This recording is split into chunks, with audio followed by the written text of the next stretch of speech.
Let's run through a quick checklist of the parts you need, just to double check that you're ready to go.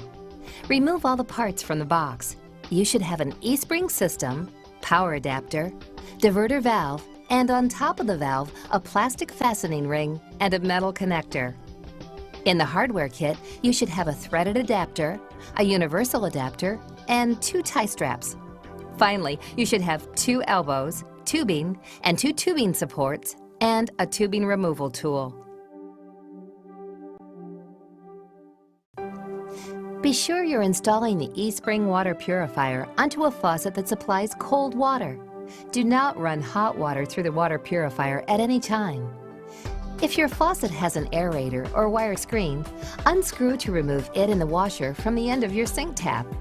Then unscrew the plastic ring and metal connector from the top of the diverter. Set aside the plastic ring and diverter. There are 4 possible ways to complete installation of the diverter, depending on the shape of your tap. We'll go through all 4 here to make sure you're covered.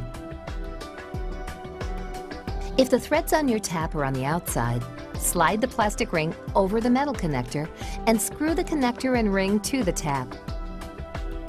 Then use a coin to tighten. If your tap is too small, screw the threaded adapter to the metal connector and remove the rubber washer.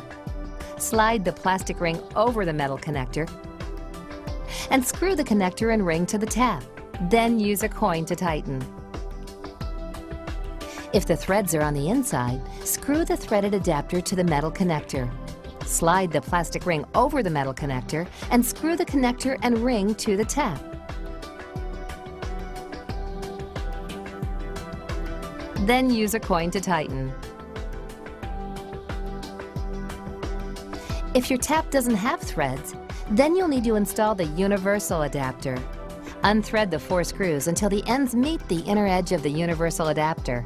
Turn the textured adapter collar 2 complete rotations clockwise so the collar fits loosely on the adapter. Press the universal adapter up to the end of the tap until it touches the inside bottom of the adapter. If the outer diameter of your tap is too large, unscrew the adapter collar and remove the plastic sleeve. Then screw the collar a half a turn to fit loosely. Center the adapter on the end of the tap. Hold and press the adapter against the end while using a screwdriver to evenly tighten the 4 screws on the side of the adapter. Once the adapter is secure, turn the collar counterclockwise until tight. Slide the plastic ring over the metal connector and screw the connector and ring to the tap. Then use a coin to tighten. Regardless of which adapter you used, press the diverter up to the tap and screw the plastic ring onto the diverter. The next step is to attach tubes to the diverter. To do this, unscrew the textured nuts from the diverter. With the threads inside the nuts facing away from the tube, push the large nut onto the large tube and the small nut onto the small tube. Simple, right? Firmly push the large tube onto the large or inside barb and the small tube onto the small or outside barb. Then hand tighten the nuts. If you'd like, use the tie straps to secure the tubing to the sink tap. There, you've got one side of the tubes connected and ready to go. Now, onto the other side. Place the unit where you'd like it on the counter, where it's close enough for the tubes to stretch from the tap to the unit and the power adapter from the unit can plug into an outlet. Now take the cover off of the unit. Then remove the clear electronic module and set aside. Not too far though, because you'll need them later. If the tubes are too long, you may use a sharp knife to shorten them by cutting the tubes at the same length where the tubes are not bonded together. The easiest way to find this spot is by gently pulling the tubes apart to find where they separate. Be sure to cut a very straight line so the ends of the tubes are flat. Okay, if you've avoided using your owner's manual up until this point, you have to break your record here. You'll need to find the tubing template in the manual. Then, lay the large and small tube on the diagram and use a pen to mark a line across each tube at the arrows. Then, push the 2 tubing inserts into their respective tubes. Insert the large and small elbow into their respective locations on the unit. You'll feel resistance, but keep inserting it until you meet the line or it's hidden from view.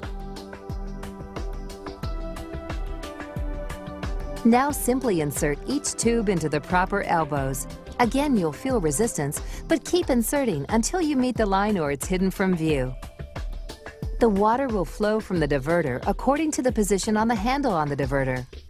The first icon position produces a shower of untreated water. The second icon position produces a straight stream of untreated water.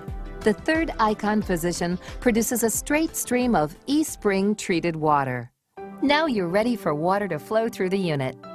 Turn on the cold water tap and switch the handle to the treated water position. Allow a few moments for the water to flow from the tap. At first, the water may have air pockets and look dark, but don't worry, your water will be clear and clean in 5 to 15 minutes. Check all of the places where the tubes and elbows are connected to make sure there's no water leaking or bubbling. If there are leaks, refer to the troubleshooting section of your manual. Switch the diverter handle to the untreated water position, then immediately turn off the cold water tap. This is the correct way to turn off the valve every time you use the unit. Okay, we're almost done. There are just a few remaining steps, but these are the easiest ones. Connect the power adapter into the electronics and then replace the electronics onto the unit. Press the cord into the notch on the base and set the tubes into the proper locations. Then store the removal tool for future use. Replace the cover. Now you're ready to plug in the power adapter. Remember, this unit is required to be plugged in continuously. Wait for the monitor to beep. This may take up to 30 seconds. Turn on the cold water tap and switch the handle to the treated water position. Make sure the cup on the display is blue. Water will flow from the tap into the eSpring water purifier, then into your glass.